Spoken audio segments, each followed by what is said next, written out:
Hello everyone, कैसे हैं आप सभी। आई होप आप सभी बहुत ही अच्छे होंगे और आप लोगों की तैयारी बहुत ही ज़बरदस्त चल रही होगी। तो ये हमारी सीरीज़ भी आरपीएफ के एग्ज़ाम के लिए है, चाहे आप लोगों का कांस्टेबल का हो या एसआई का। तो हम लोग इसमें क्या कर रहे हैं, आपका प्रीवियस ईयर का क्वेश्चन पेपर डिस्कस कर रहे हैं और उसके अंदर आप लोगों का जो जीके का पोर्शन है, ठीक है, आप लोगों के 50 क्वेश्चन आएंगे जीके के, तो उन्हीं पोर्शंस को देख रहे हैं हम लोग, ताकि आपको एस्टिमेट लग जाए कि आने वाले एग्जाम के अंदर किस टाइप के क्वेश्चन आपको देखने को मिलेंगे। और आई होप आप यकीन मानिए आपको 70 से 80% इसी सीरीज में से क्वेश्चन देखने को मिलेंगे जीके वाले, ठीक है। तो आप इसको हल्के में मत लेना, और जो भी क्वेश्चन आप लोगों को करवाए जाते हैं साथ के साथ डिटेल भी बताई जाती है। तो देखिए, शुरू करते हैं अपनी आज की क्लास। फर्स्ट क्वेश्चन आपके सामने, जनसंख्या के मामले में दुनिया का सबसे बड़ा देश कौन सा है। In terms of population the world largest country is. China है, ब्राजील है, रशिया है या भारत है। तो क्या आंसर देंगे आप लोग। तो इसका राइट आंसर हो जाएगा आप लोगों का चाइना। फर्स्ट नंबर पे कौन है दुनिया का सबसे बड़ा देश जनसंख्या के मामले में, तो आंसर हो जाएगा चाइना। उसके बाद अगर सेकंड नंबर पे पूछ लिया जाए तो आपका भारत है। थर्ड नंबर पे अगर पूछ लिया जाए तो आपका यूएसए है। फोर्थ नंबर पे इंडोनेशिया है और फिफ्थ नंबर पे ब्राजील है। ये 5 जो देश हैं आप लोगों के, ये आप लोग लाइन वाइज याद कर लो, क्या पता एग्जामिनर क्या पूछ ले आप लोगों से, ठीक है। तो भारत जनसंख्या के मामले में दूसरे स्थान पे है और दुनिया का सबसे बड़ा देश है आपका चाइना। नेक्स्ट क्वेश्चन पे चलते हैं। वन भूमि जिसे और अधिक ह्रास से संरक्षित किया जाता है किसके रूप में जानी जाती है, बताओ भाई। Forest land which is further protected from deprivation is known as protected forest, या फिर होली ग्रोव, या फिर अनइनकॉर्पोरेटेड फॉरेस्ट, किस नाम से जाना जाता है उसको। देखो, नाम से ही पता चल रहा है, जिसे और अधिक ह्रास से संरक्षित किया जाता है, कि उसका और अधिक नुकसान न हो जाए, तो उससे उसको संरक्षित कर रहे हैं, प्रोटेस्ट कर रहे हैं, तो उसको क्या बोलेंगे, उसको प्रोटेक्टेड फॉरेस्ट ही तो बोलेंगे, संरक्षित वन ही तो बोलेंगे, नाम से ही पता चल रहा है। तो इसका राइट आंसर क्या आ जाएगा आप लोगों का, संरक्षित वन आ जाएगा, फर्स्ट ऑप्शन। नेक्स्ट क्वेश्चन पे चलते हैं। इनमें से कौन सा एंटीबायोटिक नहीं है, which of these is not antibiotic. Erythromycin है, या फिर टेट्रासाइक्लिन है, या फिर स्ट्रेप्टोमाइसिन है, या फिर पैरासीटामोल है। एंटीबायोटिक नहीं पूछा है, जल्दी बताइए कौन सा एंटीबायोटिक नहीं है। तो देखिए भाई, इसका राइट आंसर क्या आ जाएगा, पैरासीटामोल आ जाएगा। जो पैरासीटामोल है ना, वो क्या है, वो एक एनाल्जेसिक यानी दर्द निवारक गोली होती है, सबको पता है ना, दर्द खत्म करती है। ओके, बाकी ये जो सारे हैं ये आप लोगों के क्या है, एंटीबायोटिक है। और जो ये इरिथ्रोमाइसिन है, फर्स्ट ऑप्शन है आपके सामने इरिथ्रोमाइसिन, इसका अगर जीवाणु का नाम पूछ लिया जाए तो स्ट्रेप्टोमाइसिस है, और टेट्रासाइक्लिन का पूछ लिया जाए तो स्ट्रेप्टोमाइसिस राइमोसिस है, और अगर स्ट्रेप्टोमाइसिन का पूछ लिया जाए तो स्ट्रेप्टोमाइसिस ग्राइसिस है, ठीक है। आई होप आपने ये सुने होंगे ध्यान से। इरिथ्रोमाइसिन का है इरीथ्रियस, ठीक है। टेट्रासाइक्लिन का है राइमोसस, और स्ट्रेप्टोमाइसिन का है ग्राइसिस। नेक्स्ट आपके सामने, डैश एक निश्चित न्यूनतम जमा राशि होती है जो वाणिज्यिक बैंकों को केंद्रीय बैंक के साथ रिजर्व के रूप में रखनी होती है। ये एक निश्चित न्यूनतम जमा राशि होती है जो कि वाणिज्यिक बैंक होते हैं उनको केंद्रीय बैंक के साथ रिजर्व के रूप में रखनी होती है। Dash is a fixed minimum deposit which commercial banks have to keep in reserve with the central bank. तो राइट आंसर क्या हो जाएगा इसका, राइट आंसर हो जाएगा इसका option number A, cash reserve ratio, आरक्षित नकदी निधि अनुपात, ठीक है भाई, आरक्षित नकदी निधि अनुपात। नेक्स्ट क्वेश्चन की तरफ चलते हैं।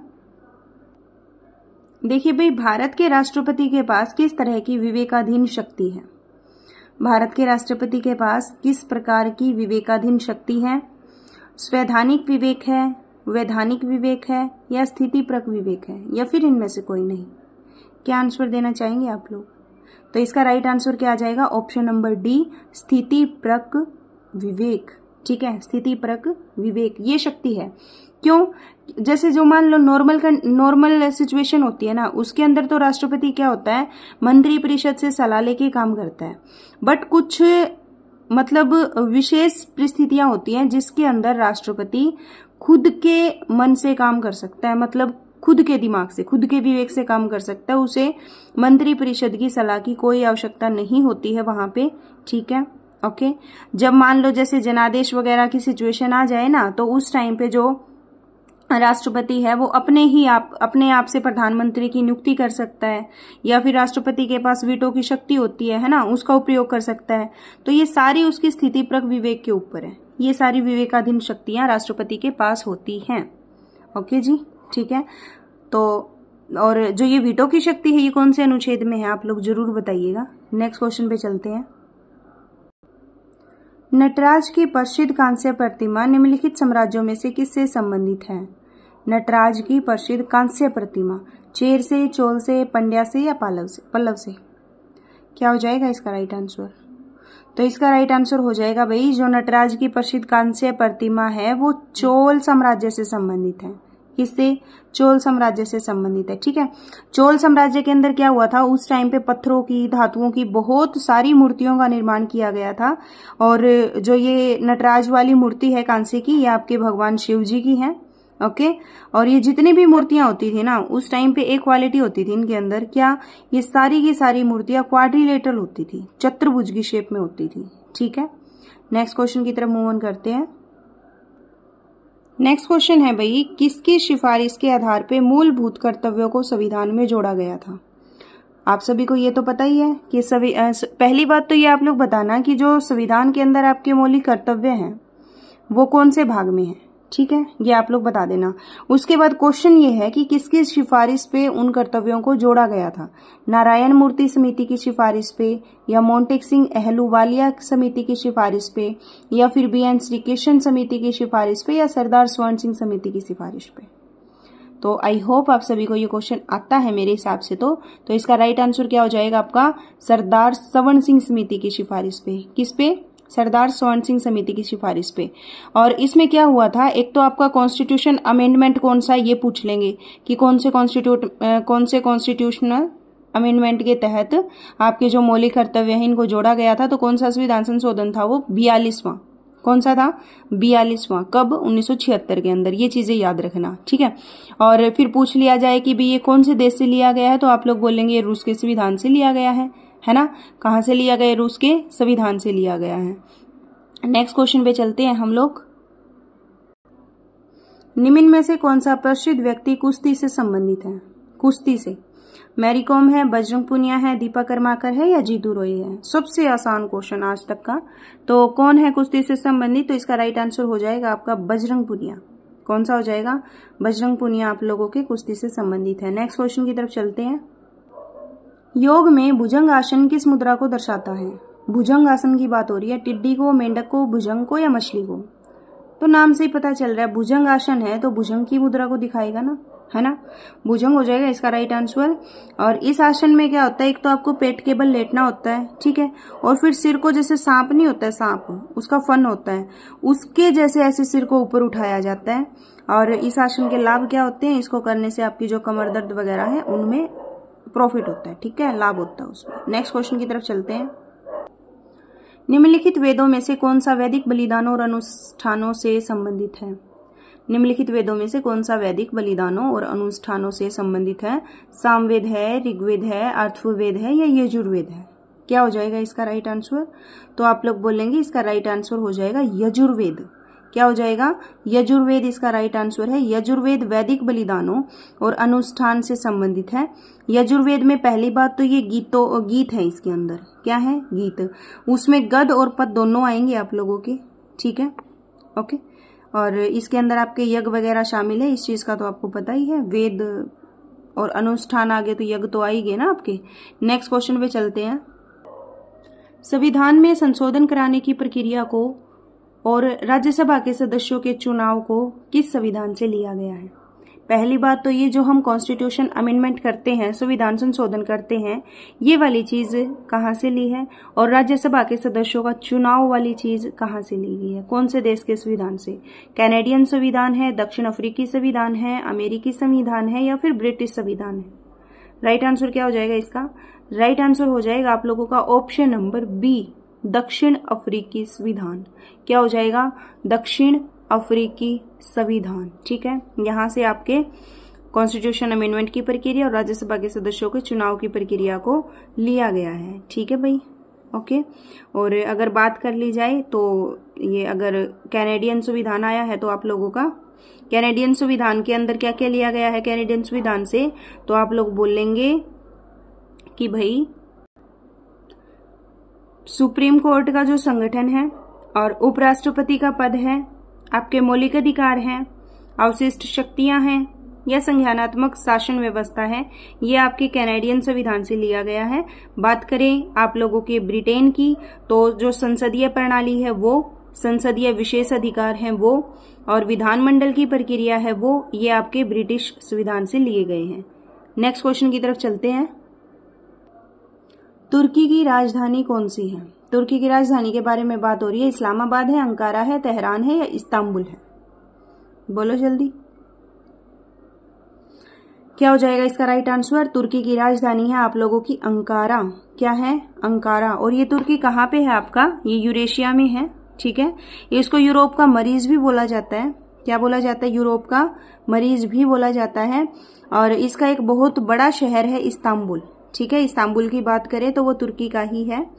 ठीक है, और अगर ये तेहरान आई है आपकी तो ये ईरान की है, इस्लामाबाद आई है तो ये पाकिस्तान की राजधानी है। नेक्स्ट क्वेश्चन की तरफ बढ़ते हैं हम लोग। सामान्य मूल्य स्तर में एक सतत वृद्धि को किस रूप में जाना जाता है? सामान्य मूल्य स्तर में एक सतत वृद्धि को किस रूप में जाना जाता है? मुद्रास्फीति, वित्तीय संकट, अपस्फीति या फिर मुद्रास्फीति? क्या है ये? मुद्रास्फीति जनित मंदी। क्या हो जाएगा इसका राइट आंसर? सामान्य मूल्य स्तर में एक सतत वृद्धि को, तो इसका राइट आंसर हो जाएगा आप लोगों का मुद्रास्फीति। क्या हो जाएगा भाई? मुद्रास्फीति हो जाएगा। इसके बारे में आप लोग जरूर पढ़ लेना थोड़ा बहुत। नेक्स्ट क्वेश्चन पे चलते हैं। किस प्रकार के बहुमत से मौलिक अधिकारों में संशोधन किया जा सकता है? मौलिक अधिकारों में संशोधन करना है भाई, साधारण बहुमत से काम चल जाएगा या फिर राज्यों की सहमति के साथ संसद के विशेष बहुमत से काम चल जाएगा या फिर पूर्ण बहुमत होना चाहिए या फिर संसद का विशेष बहुमत होना चाहिए? क्या बोलेंगे आप लोग? अब मौलिक अधिकारों में संशोधन करना छोटी मोटी बात तो है नहीं भी, है ना? तो स्पेशल मेजोरिटी तो चाहिएगी। किसकी? पार्लियामेंट की। ओके, तो संसद का विशेष बहुमत इसका राइट आंसर हो जाएगा option number D. Next question की तरफ चलते हैं हम लोग। और जो अपने ये मौलिक अधिकार थे, अगर बात करें कि कौन सा संविधान संशोधन था तो वो 24वां था भाई। ठीक है, 24वां जो कॉन्स्टिट्यूशन अमेंडमेंट था उसमें बताया गया था कि जो आर्टिकल नंबर 368 है ना, उसके तहत आप लोग मौलिक अधिकारों में भी संशोधन कर सकते हैं। 24वें कॉन्स्टिट्यूशन अमेंडमेंट में बताया गया था, अनुच्छेद नंबर 368 में वो प्रक्रिया दे रखी है। ठीक है, नेक्स्ट क्वेश्चन आप लोगों के सामने। विश्व व्यापार संगठन WTO वर्ल्ड ट्रेड ऑर्गेनाइजेशन द्वारा एक स्थापित किए जाने की उम्मीद है। क्या? कल्याण आधारित व्यापार व्यवस्था, क्षेत्रीय आधारित व्यापार व्यवस्था, नियम आधारित व्यापार व्यवस्था या फिर लाभ आधारित व्यापार व्यवस्था? क्या हो जाएगा इसका राइट आंसर? तो आप लोग बोलेंगे कि नियम आधारित व्यापार व्यवस्था। ठीक है, नियम आधारित व्यापार व्यवस्था। अगर बात करें WTO की, तो जो WTO है इसकी स्थापना 1 जनवरी 1955 को हुई थी। याद रखना ये बात, कब हुई थी? 1 जनवरी 1955 को। और इसके हेडक्वार्टर की बात करें तो इसका हेडक्वार्टर आप लोगों का जेनेवा में है, ये चीज भी ध्यान रखना। ठीक है, और इसके अध्यक्ष की बात करें तो अध्यक्ष है रॉबर्ट एज़ेवेडो। ओके, नेक्स्ट क्वेश्चन की तरफ चलते हैं हम लोग। निम्नलिखित में से कौन सी मात्रा को जूल में व्यक्त किया जाता है? जूल में कार्य और जड़ता को, कार्य और ऊर्जा को, वेग और विस्थापन को, जड़ता और ऊर्जा को? क्या हो जाएगा इसका राइट आंसर?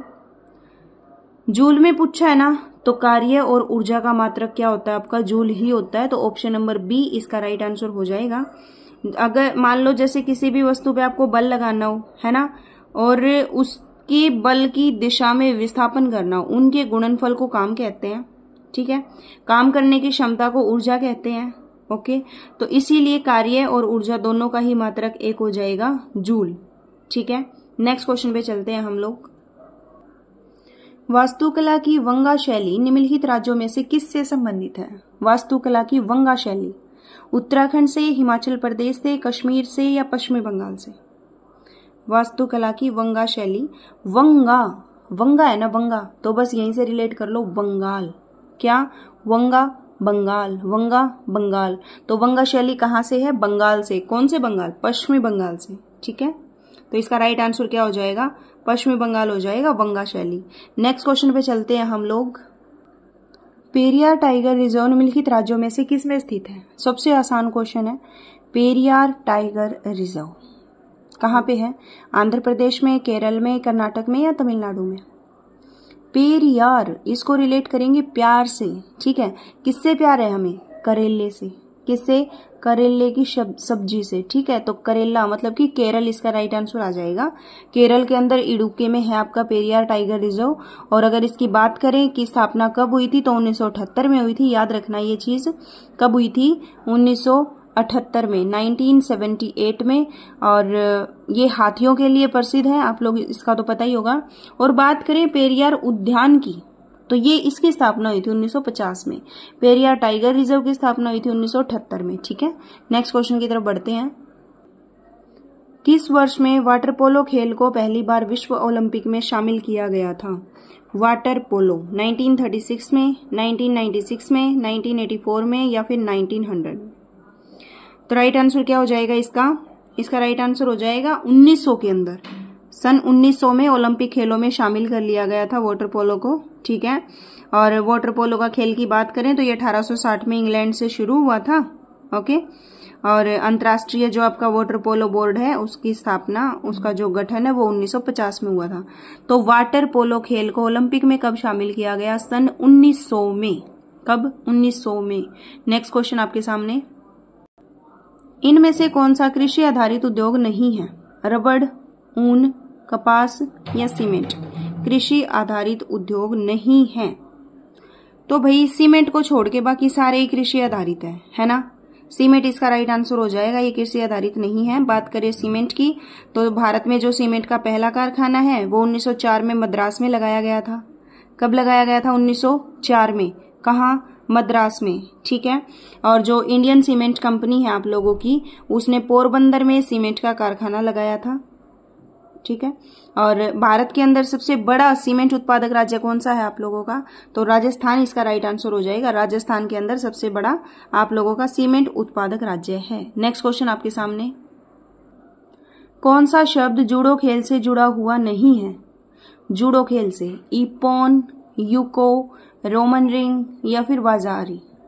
क्या हो जाएगा इसका राइट आंसर? तो जो रोमन रिंग है ना, रोमन रिंग, ये जूडो खेल से जुड़ा हुआ नहीं है, ये जिम्नास्टिक से जुड़ा हुआ शब्द है। क्या है ये? जिम्नास्टिक से जुड़ा हुआ शब्द है। बात करें जूडो की, तो फिर जूडो से जुड़े और भी शब्द हैं, इपोन भी है, यूको भी है, अस्थिवाजा भी है, चुई, डैन, डोजी, ग्याकू, ये ऐसे ऐसे शब्द हैं जो आप लोगों के रोमन रिंग से जो आप लोगों के जूडो से जुड़े हुए हैं। ठीक है, तो नेक्स्ट क्वेश्चन पे चलते हैं हम लोग। भारत में निम्नलिखित राज्यों में से किस राज्य में सबसे ज्यादा आबादी है? यूपी, महाराष्ट्र, पश्चिमी बंगाल, बिहार? तो ये तो सबसे आसान है। सबसे ज्यादा आबादी वाला राज्य कौन सा आपका? उत्तर प्रदेश हो जाएगा। कौन सा हो जाएगा? उत्तर प्रदेश। उसके बाद महाराष्ट्र और बिहार, पश्चिमी बंगाल, ये तो आपको पता ही है। जनसंख्या की दृष्टि से अगर सबसे छोटा पूछें तो आप लोगों का सिक्किम हो जाएगा। सिक्किम बड़ा है यूपी, छोटा है सिक्किम। और यूटी की बात करें तो बड़ा यूटी है जनसंख्या के मामले में दिल्ली, और छोटा यूपी है लक्षद्वीप। ठीक है, नेक्स्ट क्वेश्चन की तरफ बढ़ते हैं हम लोग। तो इसका राइट आंसर हो जाएगा यूपी। दंड के स्वरूप को बदले बिना दंड की अवधि को कम करना। दंड के स्वरूप को बदले बिना दंड की अवधि को कम करना किस नाम से जाना जाता है? मोहलत, सजा, दंड क्षमा या फिर दंड विराम या फिर न्यूनीकरण? दंड की अवधि कम कर दी ना, तो वो क्या है? दंड क्षमा है। वो क्या है? दंड क्षमा कहलाता है, दंड क्षमा। ऑप्शन नंबर बी आपका राइट आंसर हो जाएगा। नेक्स्ट क्वेश्चन की तरफ चलते हैं। निम्नलिखित में से कौन सी आर्यभट्ट की प्रसिद्ध रचना है? आर्यभट्ट के बारे में बात हो रही है। सुश्रुत संहिता है, सूलवा सूत्र है, आर्यभट्टीय है या वृत्त जातक है? बताओ। तो आर्यभट्टीय इसका सही आंसर हो जाएगा। आर्यभट्ट की तो आर्यभट्टीय ही है ना? आर्यभट्ट की महत्वपूर्ण रचना है। और ये आप लोगों की, ये तो आपको पता ही है कि ये ज्योतिषविद थे बहुत बड़े। ठीक है। और इन्होंने नालंदा की यूनिवर्सिटी से शिक्षा प्राप्त की थी। और जो भारत का पहला उपग्रह था उसका नाम भी आर्यभट्ट ही रखा गया था। नेक्स्ट क्वेश्चन की तरफ और लास्ट क्वेश्चन की तरफ बढ़ते हैं हम लोग।